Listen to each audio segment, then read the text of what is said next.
It's a delight and privilege to talk to Ralph Coutinho. Now, Ralph has got over 20 years experience in the eye care sector. Thanks, Ralph, for taking the time and catching up. Thank you. Thank you also for taking the time and coming down and talking to about 300 and odd students here on entrepreneurship. It was a pleasure. It was a pleasure. So, Ralph, I know the word entrepreneurship is something that we all hear quite often. Can anyone become an entrepreneur, or do you have certain qualities in you where you succeed as an entrepreneur or not succeed? It's a wonderful question. I think anyone can become an entrepreneur. Entrepreneur is not from someone who is born with that inborn talent. It is someone who makes himself an entrepreneur. Being an entrepreneur just requires a broader picture of do you really care about impacting the lives of people or impacting the businesses? Now, if you have a thinking that yes, I can create an impact in the lives of people or to other businesses, you have already started your entrepreneurial journey.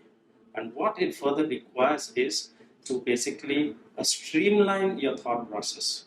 Entrepreneurship starts from your thinking, right? And the impact is your thinking would lead to some kind of feelings, and that would lead to actions. And action creates results. So, an entrepreneurship can be in terms of setting up an outlet or doing a social project, can be anything. Entrepreneur can be anything that impacts the lives of people. More importantly, maybe on a bigger scale, but scale is secondary. It should somewhere impact and help people with a problem or help people grow. Yeah. Now, in 15 seconds, if you got to explain from the point where you have an idea and you say, look, I want to take this journey, to fully settling there, and having a product, an organization, or whatever it is in that journey, what are things you go through so that people are aware that's a journey that they've got to go through. Not everything succeeds, right away. There's going to be a range of ups and downs. So, from your perspective, what are lessons that you learned that you can share? I think the biggest lesson I've learned in entrepreneurship is basically taking that first bold step. Many people fail to become entrepreneurs or do not succeed because they fail to take that first bold step, right?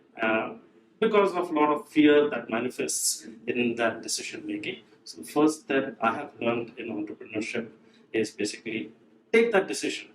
What will happen? You'll either fail or you'll either succeed. So because of the fear of failures, people don't take that first step, right? Second step that I've learned is maybe I've not gone through the series of failures so far, but I have lost opportunities which now when I think, I feel that, oh, I should have grabbed that. So do not worry about failures. Failures are one of the best teachers. Many people do not get into entrepreneurship because they feel that they will fail, right? They will get into debts. It's all part and parcel of entrepreneurship. You will fail, you get up, you start again.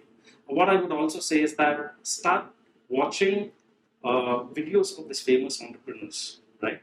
Start reading the lives of entrepreneurs. That will teach you a lot more of how they have been able to handle. So I have done that. I have read about entrepreneurs on different aspects. So that gives me the courage that, yeah, other people have done it, why can't I?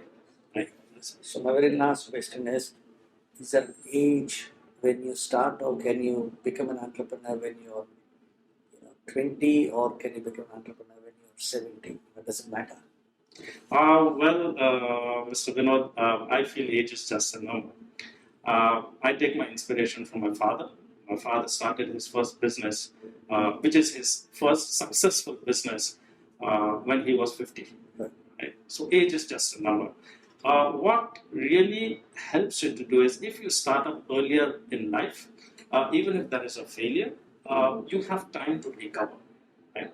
But when you start later in age, if you fail, in case, there is very little time for you To learn and to move. to learn and to recover. Yeah, but earlier you start, it's better because you have many years ahead of you in order to improve and bring in more processes, and maybe you can even get into multiple segments of businesses. Just not one. So maybe a very quick follow-up question on that. The chances of you failing, would it be 50% or more? I mean, suppose you start a new enterprise, right? And what is the success rate, based on statistics and your experience? Would it be? Well, I don't like to read the statistics about the percentage of failures and success, because when you start something, you go with a clear mind that I will succeed. And I think everybody should do that. You should go with a mind that, yes, I will do it, I will succeed. Failures is apparently other parts unfortunate, but that's okay. But you walk in saying that I will succeed. If you have a great idea, if you have started to impact lives, you know that, okay, not going to fail, I'm going to succeed in this. Yeah. So I generally don't associate any percentages to failures and successes. You go with a full mind, with the confidence, with the courage. I think one of the biggest virtues is you should have courage. So go with the courage that, yes, I will do it, and wait and watch what happens. Thank you so much for your time, and thank you you for coming here and joining us in Strometry 23. Thank you. You're most welcome. Thank you. It's a pleasure. Thank you. Thank you, sir.